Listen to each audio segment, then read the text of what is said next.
Hello, everyone. Today we are doing the virtual open events of International Confederation, Agriculture and Food. I want to say hello and welcome to everyone. Today we're talking about aquaculture with Mr. Atilla Ozdemir. He's one of the men, the pioneer of this field, and he's not so popular in our country, Turkey, as well as Europe also. But before I introduce Mr. Atilla, I wanted to give the brief information about the Tarimkon. And you know that Tarimkon is an active international and non-governmental organization that takes place in the agriculture fields. The services our organization include consultancy, marketing, creating connections between business, as well as many other things.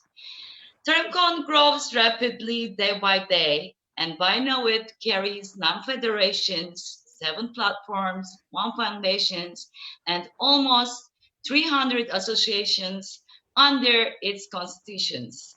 Moreover, settled in 44 countries with sales and marketing offices.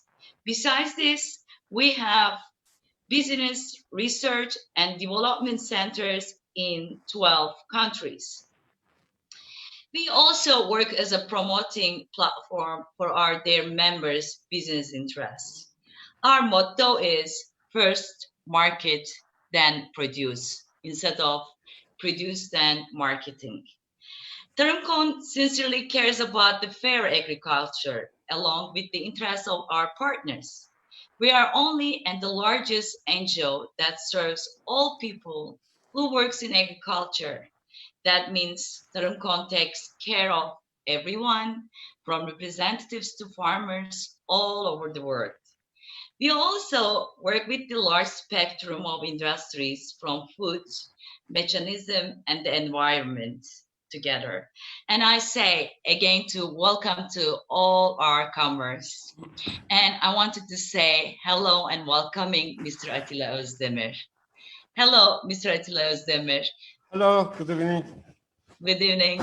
We are so happy to guest you in our program here because we know that you are so popular and you are so busy. So thank you for once time again that you share your time and attend our program as a guest. So I know that you give a lot of information about aquaculture, but before it, I want to ask you could you give brief information about yourself? Who is Atilla Ozdemir? Why is he so popular, not in our country, but all over the Europe? Well, thank you very much indeed. I'm not sure if I am so popular but so over 34 years in aquaculture, I worked only on fish, actually. Yeah. So hello, everybody. Once again, good evening, ladies and gentlemen. I'm Atilla Ozdemir from Turkey, 56 years old, married with 1 daughter. So first of all, thank you to organizer to give me a chance and you all for joining this activity. It's our pleasure. Yeah, it's my pleasure too. So-called live stream conference. In fact, it's gonna be only a friendly chat actually. Yeah. So my background is goes up to 1987 actually, 86 indeed. When as soon as I graduated from the faculty, I immediately involved in fisheries and aquaculture. So in a long time, I have served for government as in a different departments as researchers and then senior researchers, director of the research institutes, and finally as senior aquaculture officer. And then I retired from the government and I moved to private sector upon their invitation, and I worked with a company that this is the largest company. It was the largest company in Turkey, still it is. And So you live with a pool of fish in your lab, right? Yes, it's, and the company actually the largest one is the one of the leading company in for European sea bass and sea bream actually. And then so I worked as a research and development manager over there. And then I shifted my career to international organization. So I have worked for FAO, the Food and Agriculture Organization of the United Nations.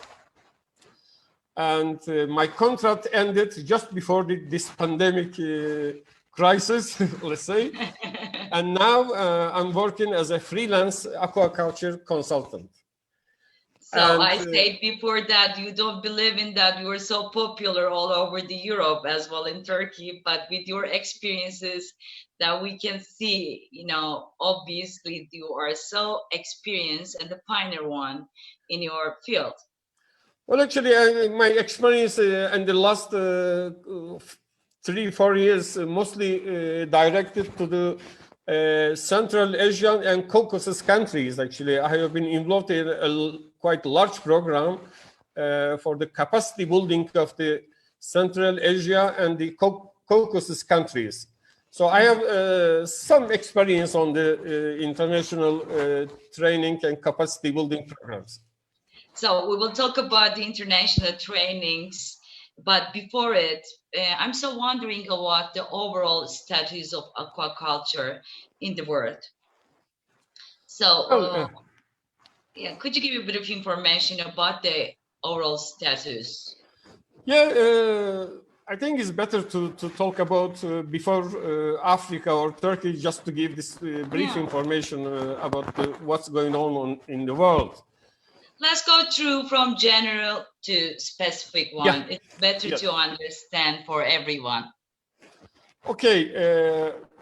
Firstly, I do not have clear understanding on participants' profile, but I believe that all are well aware of the importance of aquaculture. So I'm not going to start with definitions or global statistics and global status, but I think it is worth emphasizing some important points. Once again, since aquaculture has been the fastest growing sector in the last 4 decades in the world. So at the beginning, I would like to show you only 5 graphics on overall status of aquaculture, just to understand and to remind to the participants what is current situation and what is waiting us in near future. Yeah, By the way, let me tell you that whatever I will tell you, it is available on the internet, believe me. I just exerted some important points. Lots of information are available. The important point is in which site or which website you have to check it. Let's start with the first so slide. To find, I'm sorry to cut off you, but so no worries to find the truths or the true realities.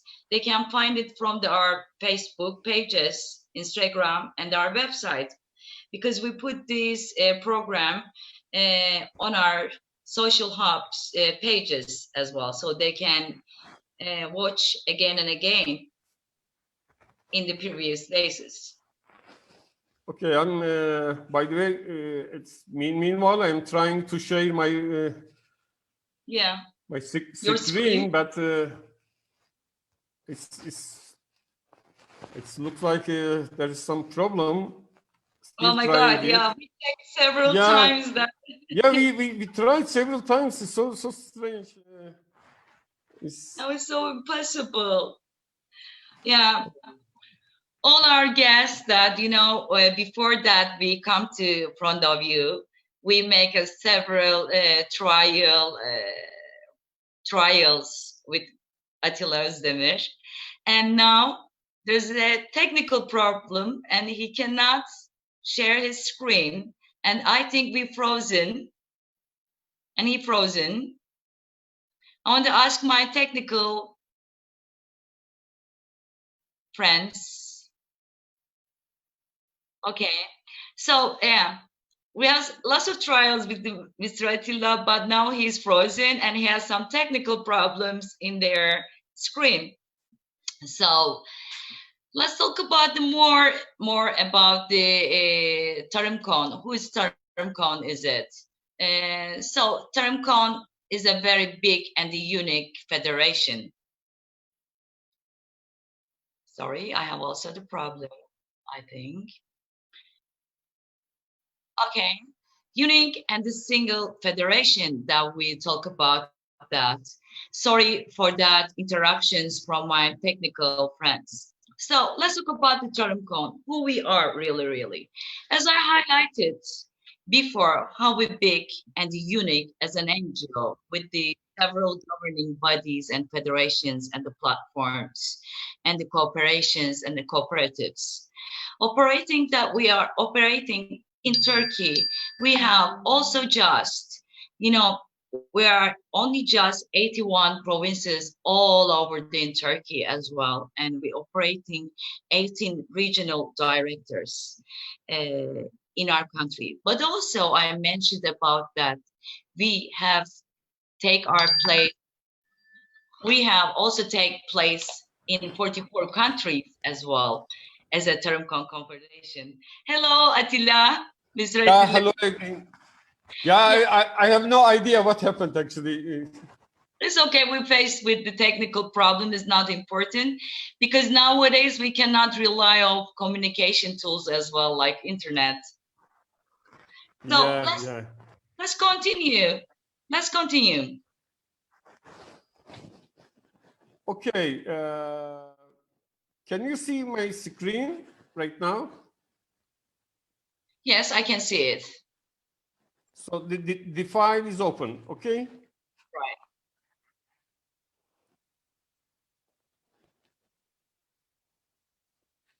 Right. Just a second. Tam ekran yaptığımda dosyam gözükmeyecekti. O yüzden sorry for Turkish because you know that we faced with the technical problems. So we wanted to make this screen full screen as well. But if you want, let's go through the second question if you want, Mr. Atilla. Then we go back to general ways if you want. Well, I think it's some really technical problem, but if you see that the slide, but it's not the full. Yeah, full screen. It's not a full screen, but it's okay. Maybe we can get the assistance from the Emin. Emin, can you hear me? Okay, great. So our technical friends, technicians, are trying to deal this problem together. So, Mr. Yeah, when he's doing this, let's talk about some of the agricultural trainings.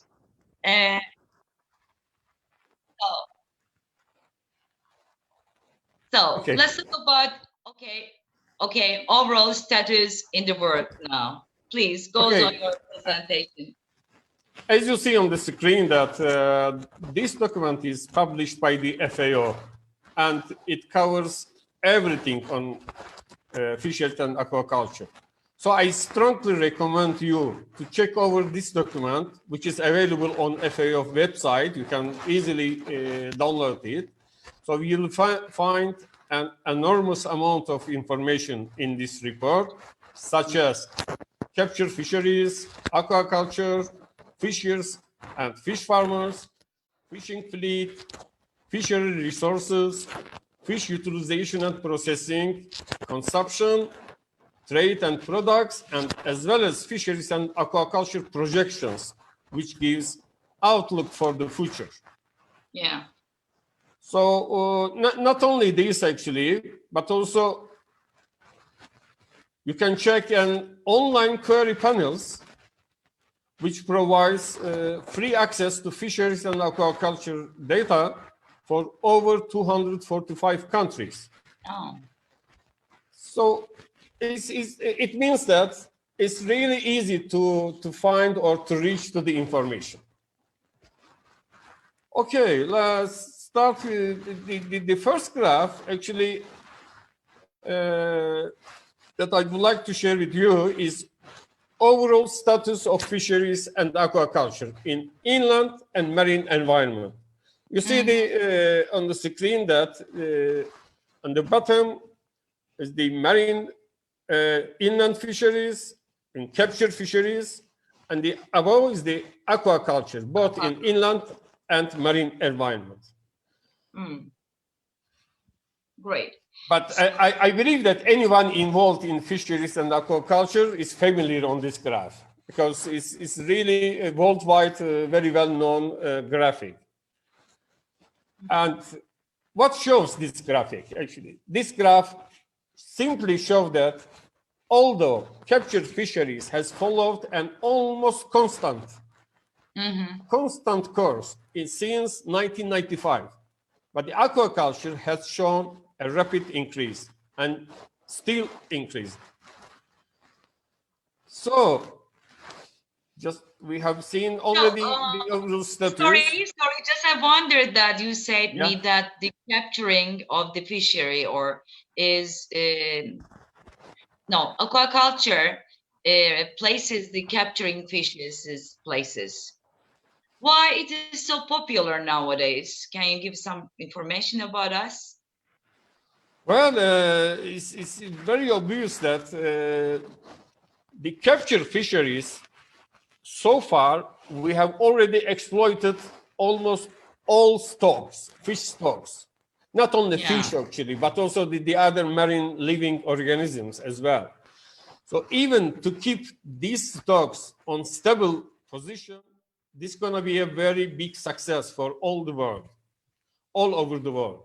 So I will mention in the following slide why it is important in numbers. When we see this table, you see the capture fisheries and aquaculture comparison between them is very clear. Of course, there are plenty of numbers here. Please, once again, do not worry. It's available on the internet.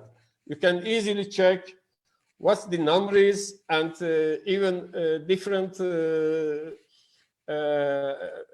timetables, timesheets starting from 1986 until the last available statistic, which belongs to the 2018, because global statistics always comes from 2 years behind.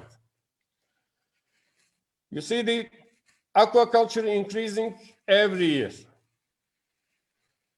And so what we said, just I said before that this graph and table clearly show that to remain fish stocks stable will be considered as big success. And it's really important to emphasize that, once again, there is no way other than aquaculture to meet growing population seafood demand. So on this table, I would like to draw your attention on 2 points. The first is, please check the table carefully. Per capita consumption in the world, which is 20.5 kilogram. So everybody, if I believe that there are plenty of people from different countries, that please just remind yourself that, keep in mind that how many kilogram per capita consumption in their respective countries. And the second number is the fish export volume. You see the last numbers is really a huge $1 billion. It's a big market. And very strangely, I mean, not strange maybe, but very interestingly, almost a little bit more than 40% of this production coming from aquaculture is subject to export. What does it mean?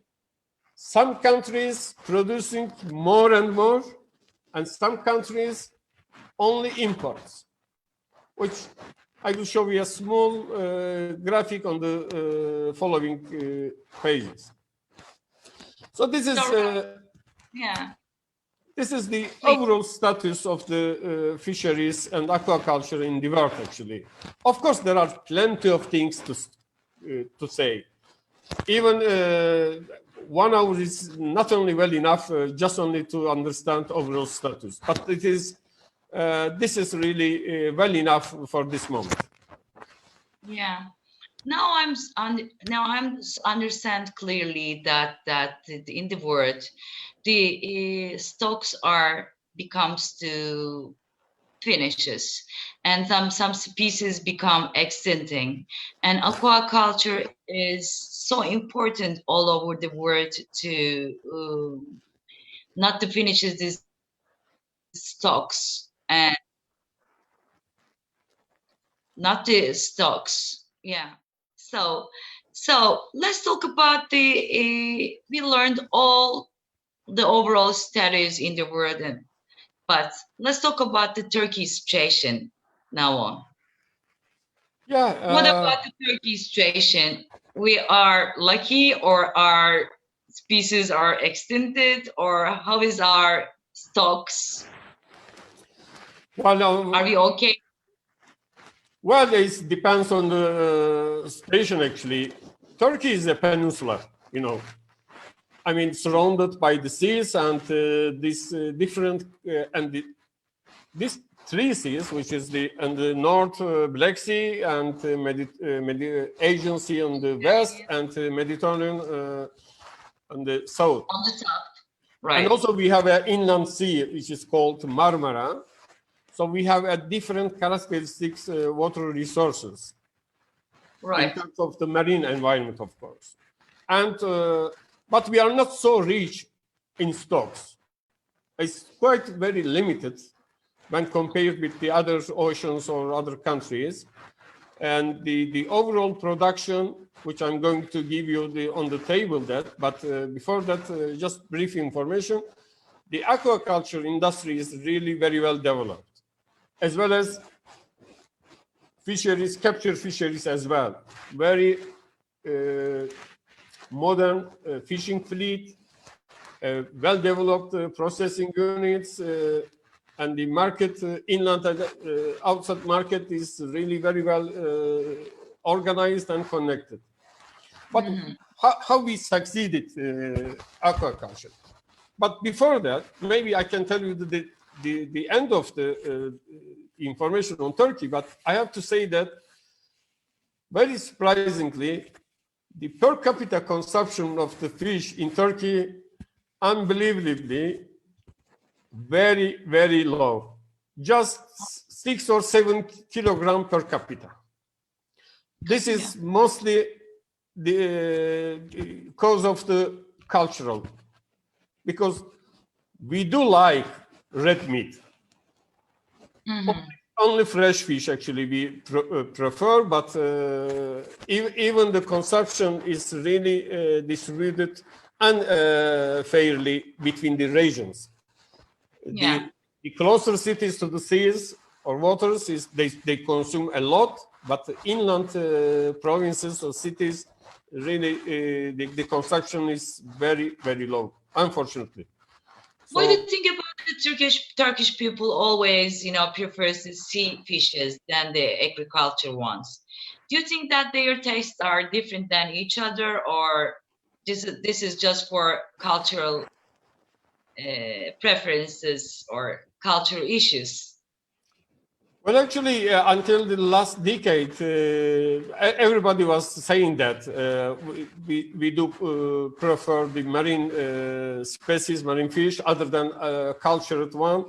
But after the cold chain, which gives a chance to have the fish everywhere, every market, in all over the country, and almost every time, I mean 12 months in a year, you can find a fresh fish on the market. Yeah. But in the marine environment, you have to wait until the fishing season is opened, and a very limited time and very limited species. So the last decade, actually, Turkish people really prefers aquaculture, the cultured fish as well, because it's very simply that it is available every time. So what we did in the country to have this aquaculture, how to say, very well developed. So technological advances combined with governmental strategy, which is really important, and scientific know-how has facilitated an increase in national aquaculture output in recent decades. The rapid growth of the aquaculture sector has made Turkey the leading producers in the Mediterranean Sea. Not all over the world, but the Mediterranean Sea, yes, we are leading. Currently, it produces large quantities of European sea bass, gilt sea bream, and rainbow trout. The first two species is the marine species, and the rainbow trout, as we all know, that is the freshwater species. So Turkish production extends also to the Black Sea, where sea-raised rainbow trout, because rainbow trout is suitable for the sea raising as well, and the European sea bass are cultivated. What does it mean? So we are using all over the waters surrounded the country for the aquaculture. For the aquaculture. For the Means aquaculture. that the rivers and the lakes and the seas all together. Almost everywhere. So I will give you another particular information on that. So, so lastly, one of the typical characteristics of the aquaculture in Turkey is that is mostly based on intensive systems. So the participants who are involved in the aquaculture, they know very well that, but with the systems, fish rearing systems, so we use the intensive system. It means that it's very fully depends on the feed controlled environment. So let me give the a table which gives fishers and aquaculture in numbers actually. Let me see. Yes, I know you can. Yeah, you succeeded this time. Yeah, great. Lots of numbers. Please just check it very truly. You will see that the total production of the Turkish aquaculture sector reached over 373,000 tons in last year. Oh, great. Apart from the FAO, sorry, I interrupted you, but apart from the, contrary to the FAO, we always publish the statistics, the previous years. So it's very recent, very actual production numbers we have.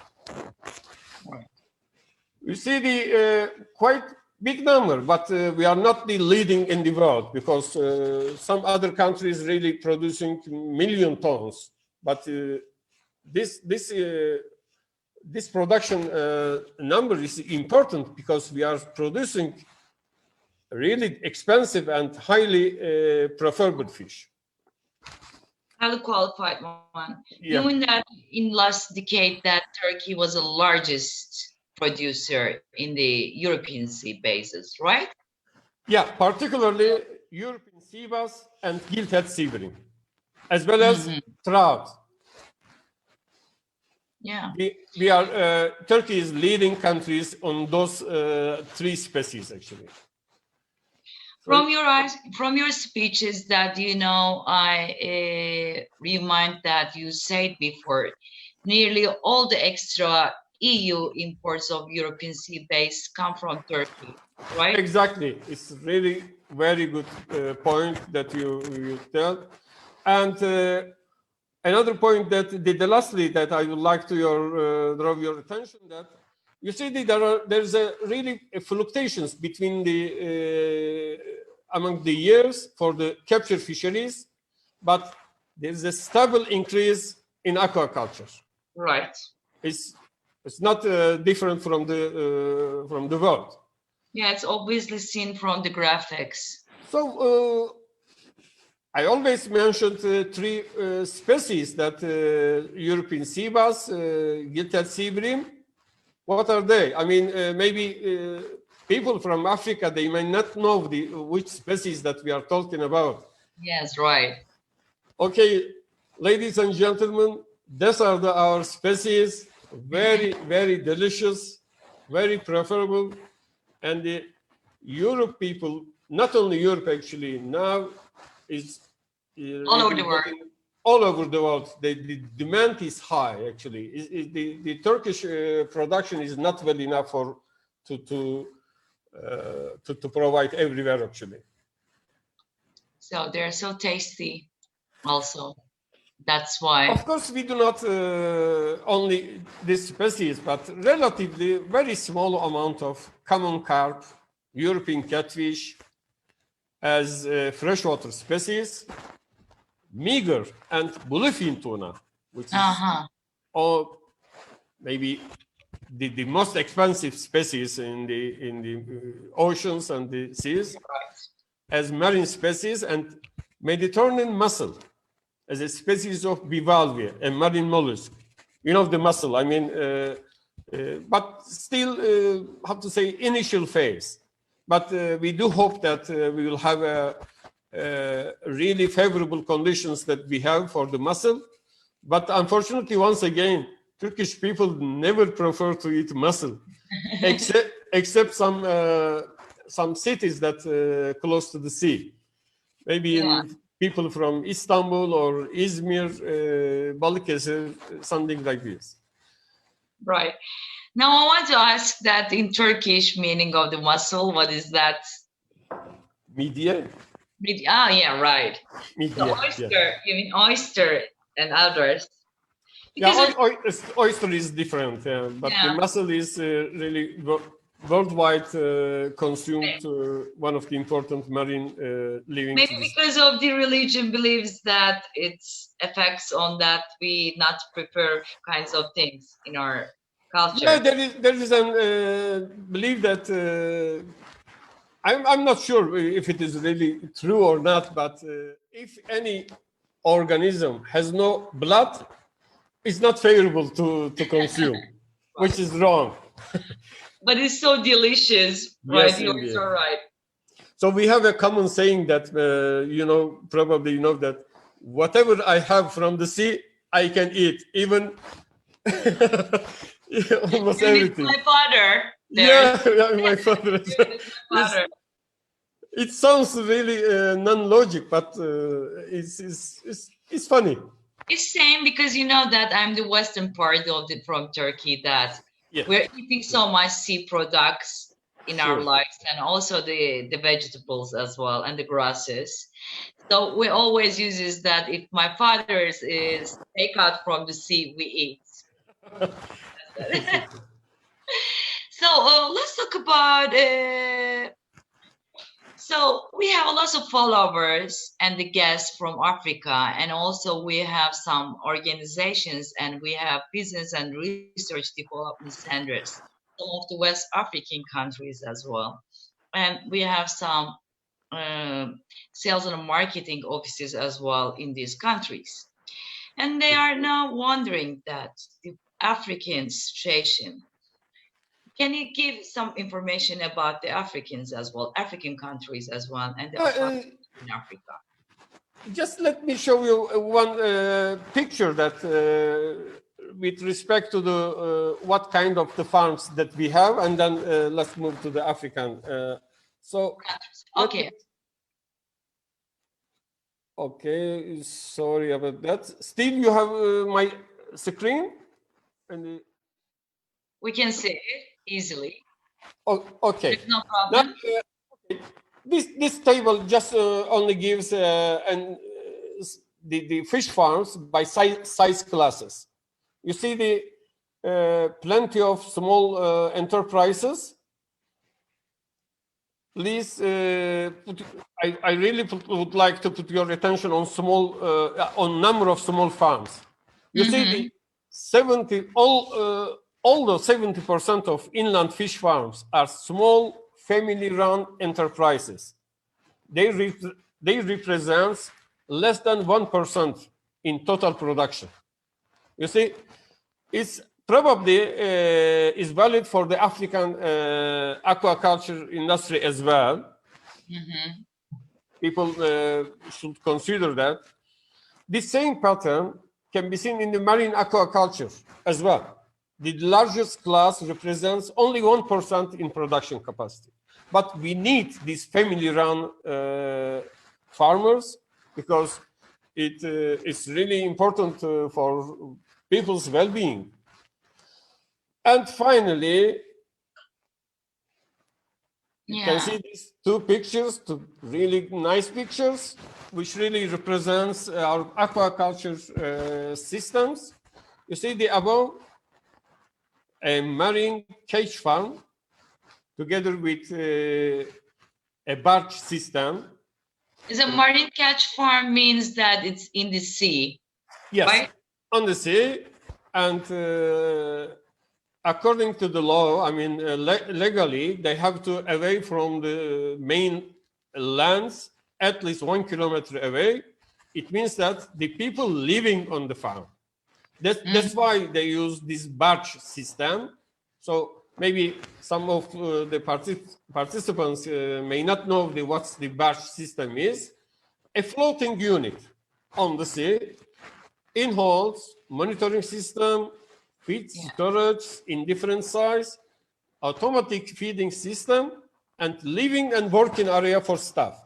So people are living there, and they have the connection with the vessels, and they produce hundreds or thousands of tons of fish in each case.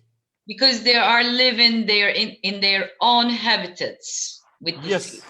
Yes, indeed. The marine basements. So on the above, you can see the concrete ponds. Yes. Mostly, is mainly the rainbow trout is raised, and of course, it's the close to the one of the water resources, and mostly in rivers. By the way, we have plenty of lakes and irrigation or electricity producing dams.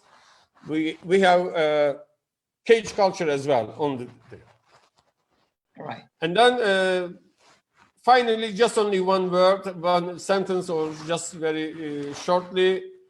Turkey is approved for export to the European Union for fishery products, which means that it's very restrictive market. The standards is very, very high, and Turkey provides more and more fish in this really difficult market. I mean. Right. So what about the second one? They are the swimming pool. They are the pools, right? Not the this is the pool, of course, yes. I mean, we call it concrete ponds. Not the pool, but the ponds. And the water comes from one side and goes other side, which we call it inlet and outlet. And always should be a fresh, oxygen-rich water. Great. For rainbow trout. Great. And I really would like to emphasize that Turkey is one of the leading rainbow trout producers in the world as well. Together with Iran, Chile, and probably Turkey some years second position or third position. Great. The first one is Iran, right? Probably Chile. I didn't check the latest statistics, but Chile maybe first, or Iran the second, and Turkey third, probably. Yeah, so interesting. Yeah, thank you for this information also. So can we go to the African situation as well now on? Yeah, sure. Yeah. And so, what can we say about for African aquaculture? Oh, there are plenty of things to say, but as we all know that aquaculture sector in Africa involves two main types of farming, namely subsistence and commercial farming. Right. To tell the truth, I'm not the expert on on African aquaculture. But of course, I have plenty of documents that checked, and plenty of information is available. So probably whatever I say on the African aquaculture, the participants from the African countries, they know very well. Just to remind, to fresh our minds, to understand what can we say for the future. The size of the operation, the amount of inputs, the number of employees needed, and the yields produced vary greatly within each category of enterprise. Small and medium-sized enterprises. So it is generally accepted that the potential for significant growth of aquaculture in the region exists. Right. So labor is available and economical, while the demand for fish is high and often unsatisfied. Yeah. In many areas, land and water resources are readily available and frequently underutilized, actually. Right. And what can I say more? That so there is growing impetus for aquaculture to achieve this potential. So there is big potential. As population growth and competition for resources becomes more acute and the need for food security more critical. So it is necessary that aquaculture assume its long foreseen role as an important contributor to increased nutritional and economic well-being. Right. So, in this point, let me drink some water. Yeah, well, you're so thirsty because No, we are talking about water, so water is important. Okay, so I drink with you. Yeah, please. So let's have a look on following table that I would like to share you. Sorry again. So each time I have to check out again. Okay, great. You see, once again, plenty of numbers. Yeah, these are the countries, right? From These are the countries. So these are only sub-Saharan countries. So yeah. I removed the North African countries. Yeah. So I only focused on the sub-Saharan countries, and these are the latest available statistics. So you can see they are, gradually, but it is so increased by day by day, year by year. Year by year, yes. Yes. It's in fact there are always a growing pattern, but very surprisingly, I'm really surprised to see the latest number that in the particularly in the last 5 years. So aquaculture production has increased in total in sub-Saharan countries, but there are some significant decrease in some top producer countries such as Nigeria, Zanzibar, Madagascar, and Uganda. Right. So only Ghana increased its production. So of course, there are plenty of reasons behind this decrease, and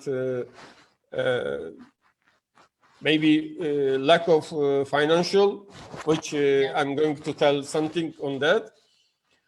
So you see that many countries is really very much involved in aquaculture in a different amount of the production, and Nigeria is the top producer.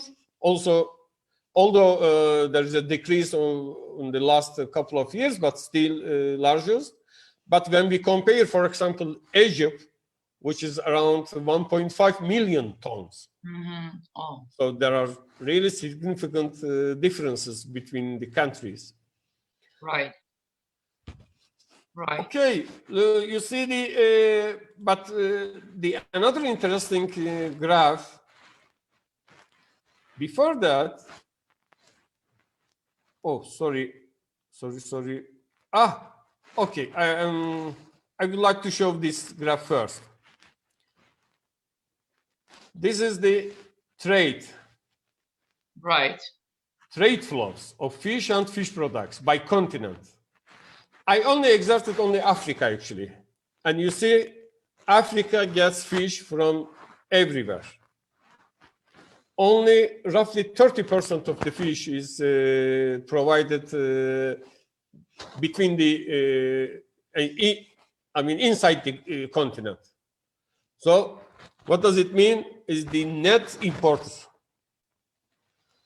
Of course, the African countries should consider this, and at least some countries should change this graph on contrary way. I think the reason is very lack of knowledge, and they don't know how to do it, and the governmental funds are less maybe in the countries. Well, actually, no, sorry, but I know that some countries has already established really well-developed aquaculture programs for the promotion of investment in aquaculture. But this trade flows clearly show that the aquaculture production is far yet from meeting the need, actually. Mm-hmm. This is the critical point. So what does it, what we need, well, actually, what they need, more and more production, but of course, economically viable production, environmentally sustainable. Yeah. Yeah, this is the critical points.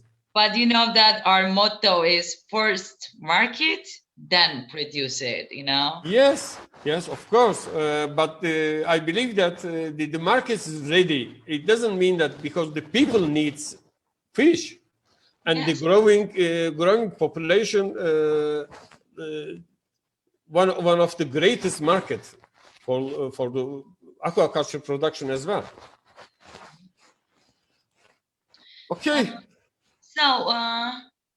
So yeah, we talk about the opportunities for the Africans as well. If they do this aquaculture business, it's gonna be so profitable for them. And now, could you let's talk about, because we have plenty of time to talk about, and let's talk about our trainings. Now, for our guests, I want to say that we have aquaculture training. It's now open. Please go to our website and apply now. So, Mr. Atilla, when we're talking about the aquaculture training that we organize, who can apply this training? Well, there are lots of things about the training, but before that, I would like to show you some constraints on the African aquaculture. Sorry. And then why the training is important, I would like to tell you that. Yeah, right. Probably you see this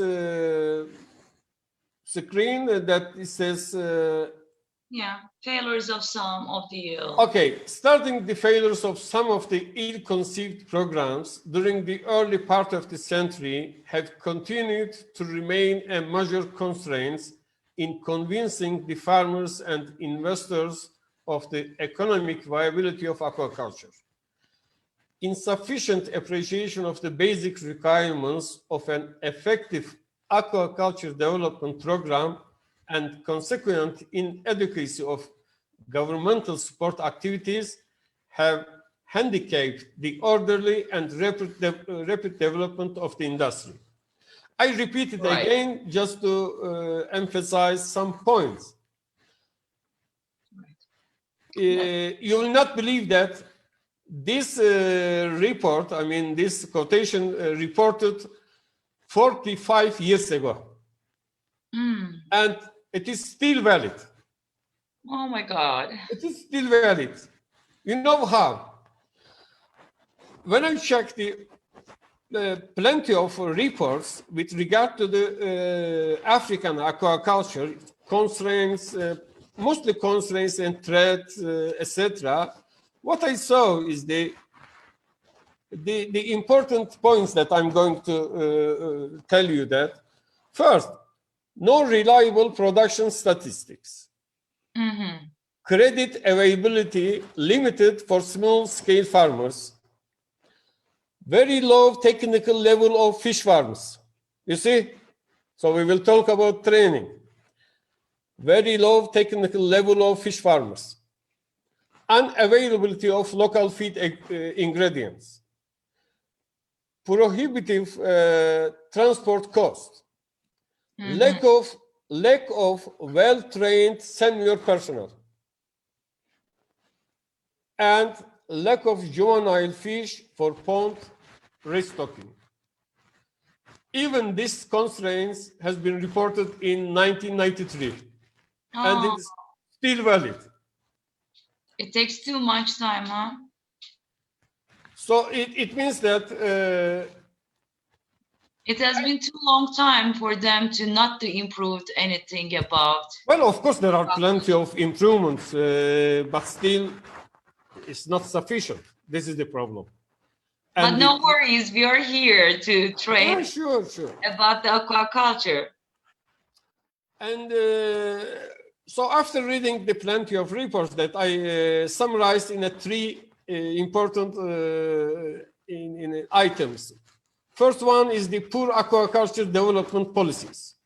Mm-hmm. Except a few ones, actually, many countries have not established yet comprehensive aquaculture policies or appropriate aquaculture legislation, so that are needed to promote sustained growth of the aquaculture sector. And the second one is the poor economic situation of most countries, which is everybody knows that there are no rich countries that.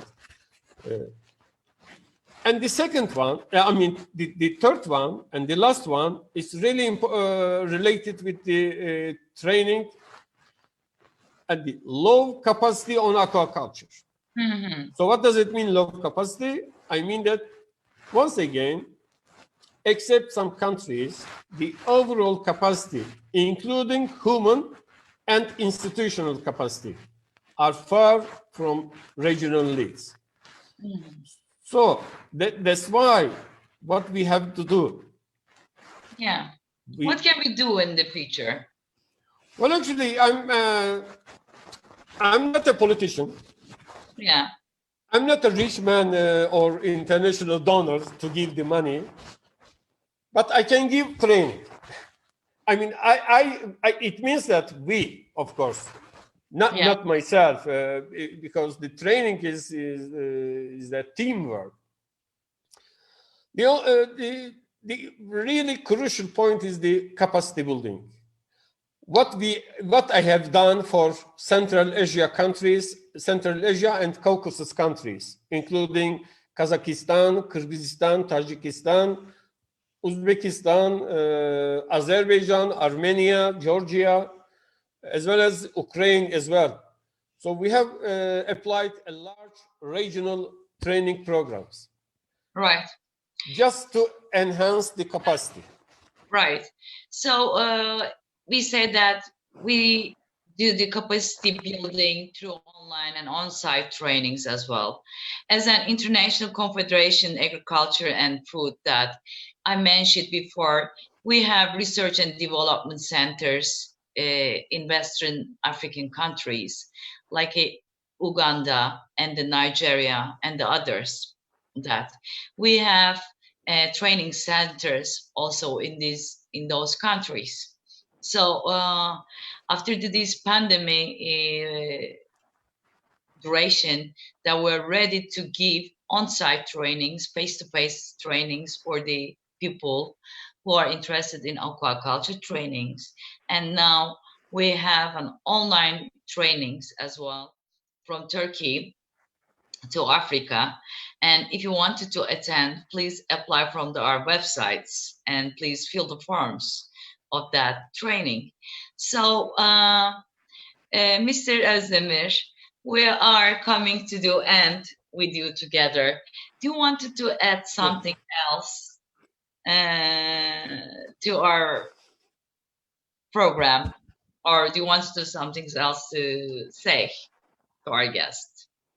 Well, at this point, I mean, I can give, of course, the advice is, apart from the seeking the external donors for production, but what we can do as a Turkish team or Tarimkon or other people, we are ready to give best available information for the people in the Africa. The Turkey has a really large capacity on scientific and technically.